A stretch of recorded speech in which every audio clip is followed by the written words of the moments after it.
Pwersa, kan News Center, asin Mega Force Patrol. DCGB Bareta alas 12. DCGB Bareta alas 12. Mga pinakahuring pangyayari sa Kabikolan, sa nasyon, asin ibang parte kan kinaban. Ibabareta na ngunyan. DCGB Bareta alas 12. Ngunyan, ang sa inyong tagapagbareta. Marhay na ito mga tugang, Biyernes po ngunyan, petsa 13 sa bulan kan Mayo 2022. Ini ang Bareta alas 12 asin kami ang sendong mga tagapagbareta. Ako po si Mardila Daingiba. Ako po si Christine Longabella.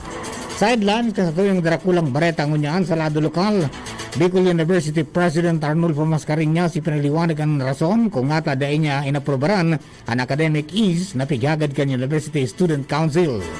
LTFRB Bicol padagos at pag-akseptar nin aplikasyon para sa fuel subsidy program. APEC pinasalamatan ang dakulang establishmento o darakulang establishmento sa kooperasyon durante kan eleksyon.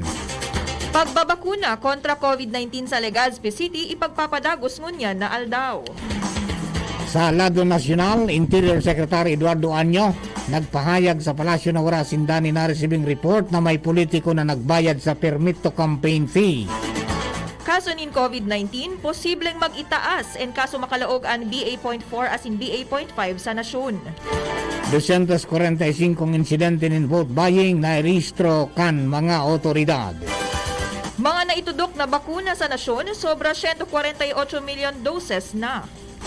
Sa ibang nasyon, mahal na jet fuel rason para suspendiron kang gabos na airline company ang lokal na biyahe sa Nigeria. Sa sports, French basketball team mabisita sa Pilipinas sa Setyembre para sa exhibition game. Yan ang headlines mula sa detalles ka mga bareta enot sa lado lokal. Ang baretang ini hatod sa Indukan, Ginebra, San Miguel. Sali na sa Ginebra Tres Fuertes Promo. May pag-asang manalo hanggang dulo. Ipinaliwanag ni Bicol University President Arnulfo Mascareñas ang mga rason kung nata dahil niya inaprubaran ang kahagadan na academic ease ng Bicol University Student Council. Sigun kay Mascareñas ang Bicol University, mantinidong non-partisan asin sa Mayo 23, matatapos ng academic year sa universidad.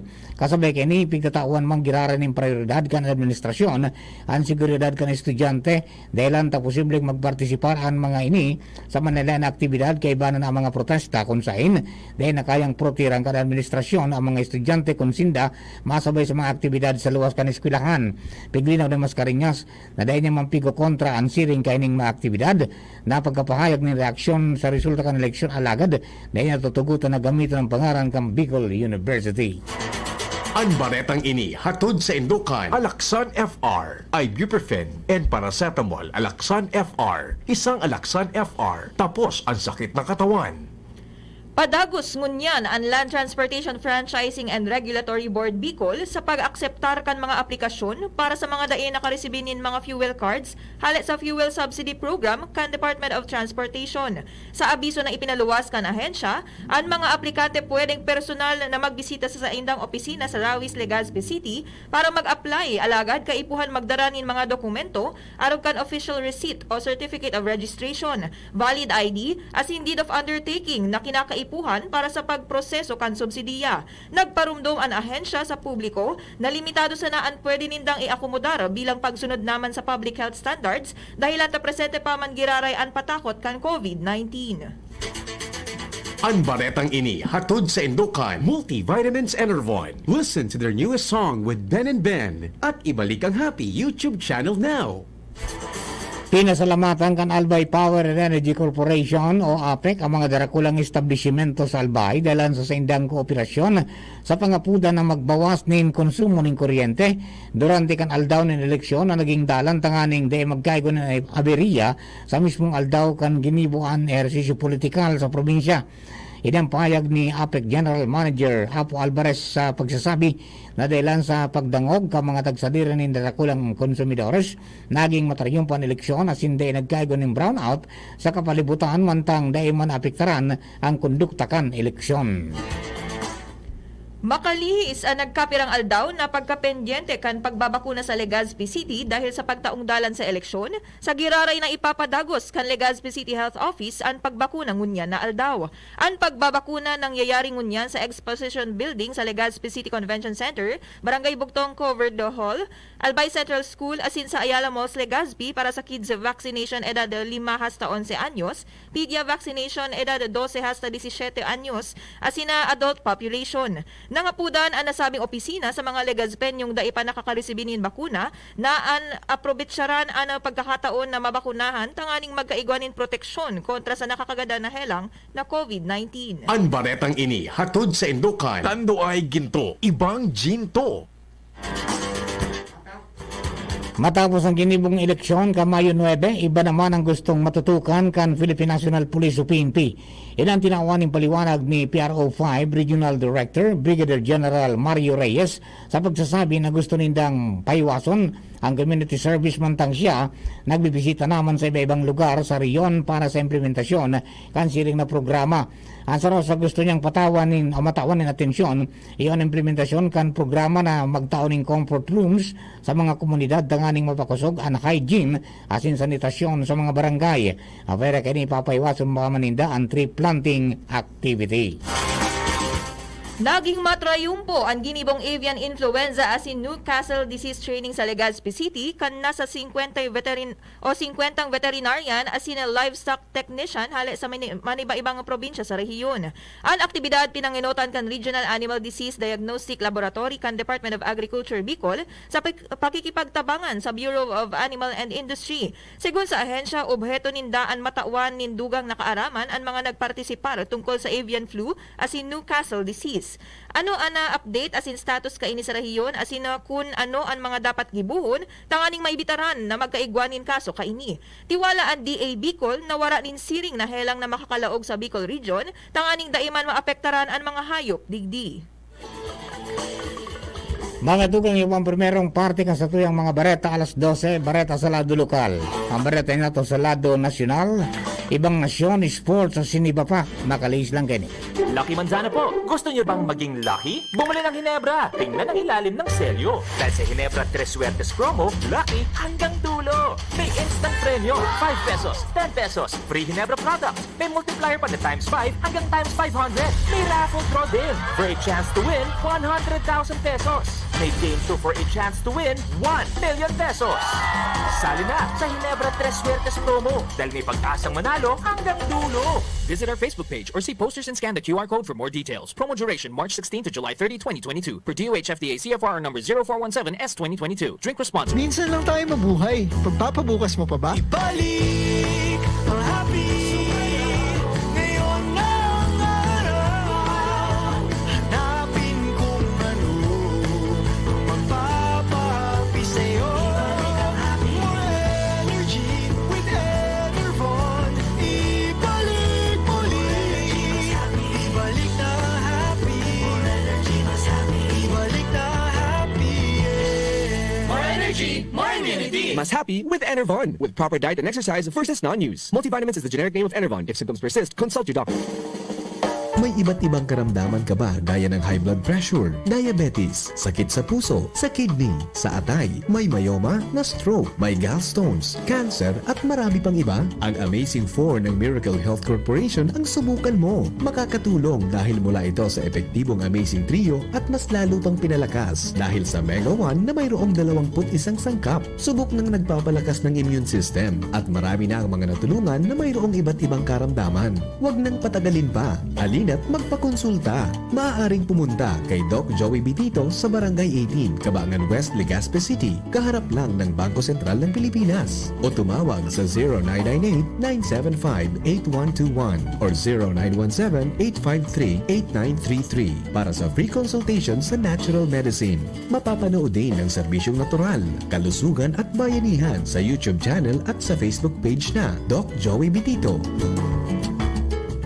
Harapin ang hamon, mga true hero. Sa neuropathy di magpapapigil. Pag namamanhid, nangangalay, o may tusok-tusok na ramdam, mag-neurobion na. Neurobion, Neurobion.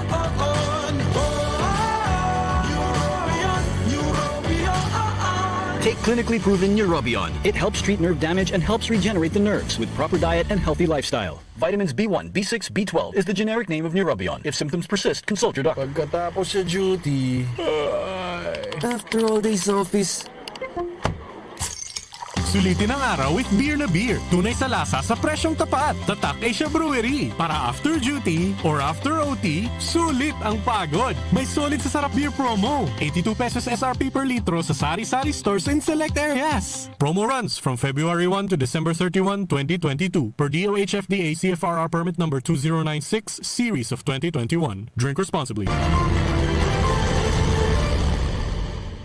Narito ang ilang tag-init tipid tips mula sa NGCP. Ngayong tag-init, pwede namang magtipid ng hindi nahihirapan at nananatiling komportable ang araw-araw na pamumuhay. I-schedule ang pagpaplansyo ng mga damit ng isang bagsakan, isang beses sa isang linggo. Gawin ito tuwing off-peak hours o yung mga oras na kaunti lang ang gumagamit ng kuryente gaya ng bago mag 9 AM o pagkatapos ng 9 PM. Kung wala namang gumagamit ng TV o ibang appliances, tanggalin na lang ito sa saksakan. Kumukonsumo pa rin ang mga ito ng kuryente kapag naka-standby mode. Magtulungan tayong lahat sa mahusay na paggamit ng kuryente upang masigurong tuloy-tuloy na maihahatid ang kuryente saan man sa bansa. Isang paalala mula sa NGCP. Ang health tip na ini hatod sa Indo, kan Robust Dietary Supplement for Men. Ang komunikasyon, importanteng parte kan relasyon. Pagkaigwanin bukas, asin honestong pakikipaghuron sa imong partner para mas komportable nindong pag-ulayan ang mga pangangaipo. Kahaditan, asin kagustuhan para mas papakusog ang tiwala, asin marhay na pag-ibanan. Ang health tip na iyan hatod sa Indo kan Robust Dietary Supplement for Men. Robust, astig to. Importanteng pagirumdom. Ang Robust bako bulong. As hindi pwede gibuho na pambulong sa anumang klaseng helang. Halika na sa pinakamura, panlalaki, pambabae o pambata. Sexy fashion, presyong abot kaya. Dito ka na sa tunay na pangmasa. Bag, shoes, pants, RTW. Dito na sa home, marami ang matitipid mo. Budget ay sapat sa bilihing mura. Dito na tayo sa tunay na pangmasa. Home Enterprises, the cheapest in town. Home Enterprises. Ang new normal kasama ang Gen Z. Face mask? Check. Face shield? Check. Alcohol? Check.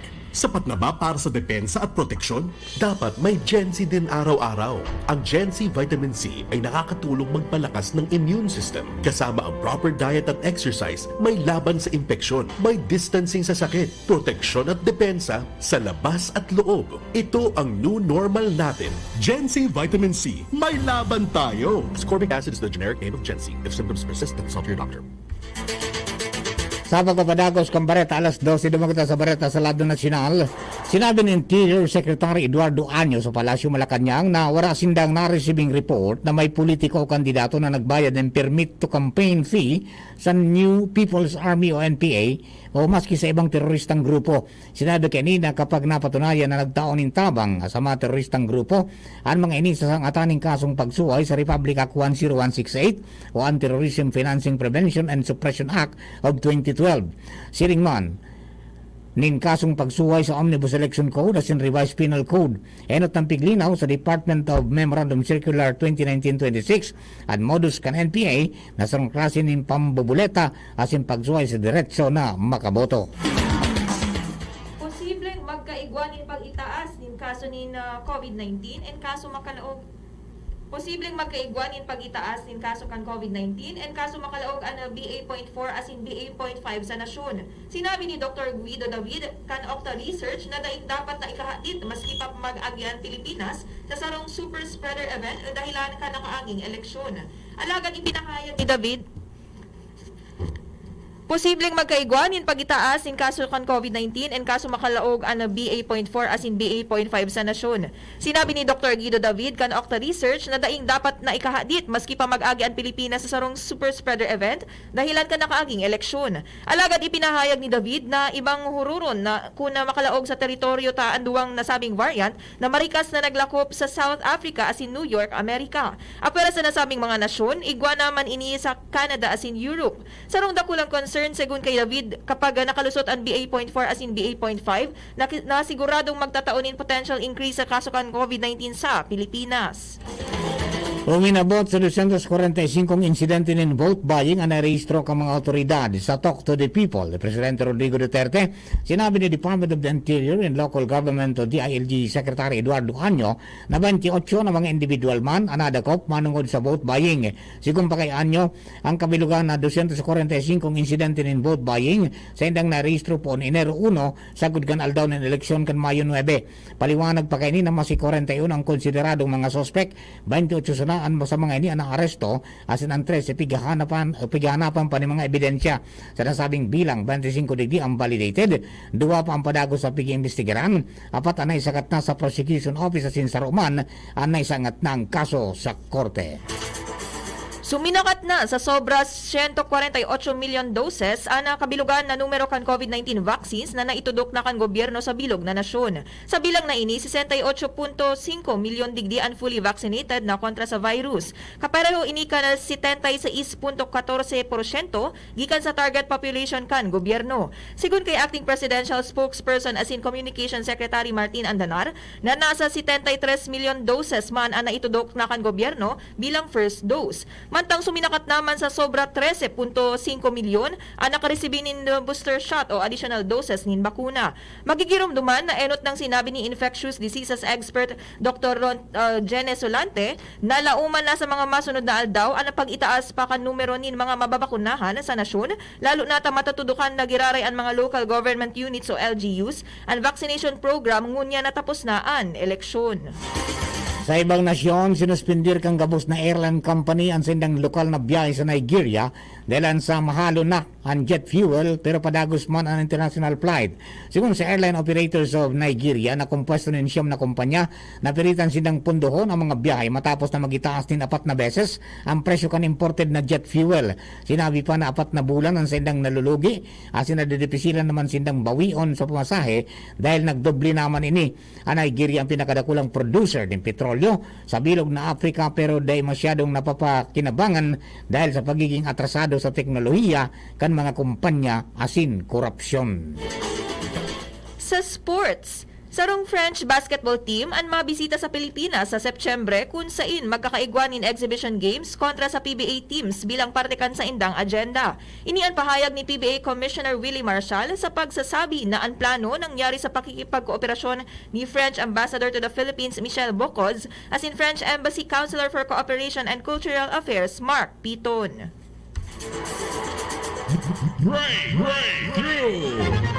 Sa tuwing bareta sa siyensya at teknolohiya, Pichi X2 all-in-one pocket tool for everyday carry. Ini anapod ka mga eksperto sa siyensya at teknolohiya sa bago nindang imbensyon na pigluwa sa merkado. Entire toolbox na ini, sigon sa mga eksperto na nakabugtak sa leather holster. Igwening wrench na match sa sobra 20 tornilyo, asin talagang on the go ka pag pirmi mong bitbit ang gadget na ini. May kutsilyo ni na pwedeng pambukas ng kahon, pantabas ng papel, asin pangsapsap ng kahoy dahil talagang matarum ini. Istorya na iiba. Nadiskubre kan entomologist na si Derek Hennen kan Virginia Tech University ang sarong bagong klase ni millipede o alimbayod. Pinangaralan niya ining swift twisted claw millipede asin ang scientific name ka ini na Nernia swiftae. Ang pagkakadiskubre ka ini parte kan research paper ni Hennen kaibahan ang duwa pang scientifico. Apara sa na Nernia swiftae, may 17 na bagong species anin millipede ang nadiskubre. Pinangaralan ni Hennen ang bagong nadiskubre niyang species ni alimbayod sa ngaran kan sikat na singer na si Taylor Swift. Ginibo niya ini bilang pasalamat sa singer dahil ang mga kanta kaini ang nagtaonin inspirasyon sa iya na dai magsuko sa mga problemang pigaagihan. Ang saro pa niyang rason iyo ang nadiskubre niya ang Swift Twisted Claw Millipede sa Tennessee, ang state kung saan nagpuon sa Taylor Swift kan sa iyang singing career. Apera kaini ipinangara naman niya sa iyang misis ang saro pa niyang bagong nadiskobring species, ang Naneria mariani. Mayo 13 kan taon 1903 kan magadaan sa helang na kolera sa Manila sa edad na 35 anyos ang binansagan na sublime paralytic na si Apolinario Mabini. Si Mabini most active sa revolusyon kan 1898 kung saan nagserbi siyang chief advisor para kay General Emilio Aguinaldo. Naging presidente siya kan cabinet as in Secretary of Foreign Affairs. Siya man na nagsurat kan kadaklan sa mga dekrito kan revolutionary government as in nagpreparar nin constitutional program kung saan pigproponer niya ang constitution para sa Pilipinas. Mga tugang niya na po ang kabilugan ka sa tuwing alas 12 mga bareta. Tinisipon asin kinalap sa DCGB News Base. Tapangarang ka nagsurat ka mga bareta, News Director Edwin Peralta, si Ringman, si Angel Mustasa. Sa DCGB Social Media Department, kasabay niya ito dyan, sina Richard Astor, Tricia Marie Litana, asin si Mark Sean Madrid. So yung mga ITs. Good afternoon man kay Ilihita Briones, Ilihita Aring Briones, at saka Agnes Lumerio Laneta, nag-antabay from Anislag. Good afternoon po. And welcome back, attorney na nga po ko sa imo pala yun ha. Attorney Thank you, sir. Mary Christine Llorera Lunggabela. Congratulations po. Thank you, sir. Anong feeling pag niyaw ka duman sa loob ng Supreme Court kasi nagpipirma ka sa roll of attorneys? Graw mag-i-review, sir. Nagpulan ko lang suluha ko. Nag-flashback kaya su sacrifice. Yeah, yun ang pinakang moment talaga, no? Yes po. Ayun, okay. So, congratulations din. Thank you, sir. By the way, congratulations man po palan sa passers kang Civil Service Professional Examinations. To my best friend Van ay Marinia Servilla, congratulations. And kay man po, John Sumatra of DepEd Schools Division Office of Legazpi City Legal Services Unit, congratulations. Alvin Dolo Office. And hello, marahay na pagkaunto po kay Dayan Ecleo, kay Empoy Lieno, Sir Marlon Andalis, Kuya G, and kay Dong. Good after, happy lunchtime. And sa friends ko po sa JNT Express, marahay na pagkaunto po. Ayan, congratulations po sa lahat ng passers and also congratulations to the proud parents, kay Sir Marlon at kay Ma'am. Congratulations po sa inyo. Sa kabos, sa mga farmers ta, good afternoon. Kami po ang silbanaging tagapagbareta. Ako po si Mardila Daingiba. Ako po si Christine Longabella. Thank you and God bless the Philippines. Sa indong nadangog ang mga dalakulang bareta ngunyan na aldaw. Ang tabayan ng giraray sa aga, ang sarupang edisyon kan DCGB Bareta alas 12. Abangan ang masunod na programa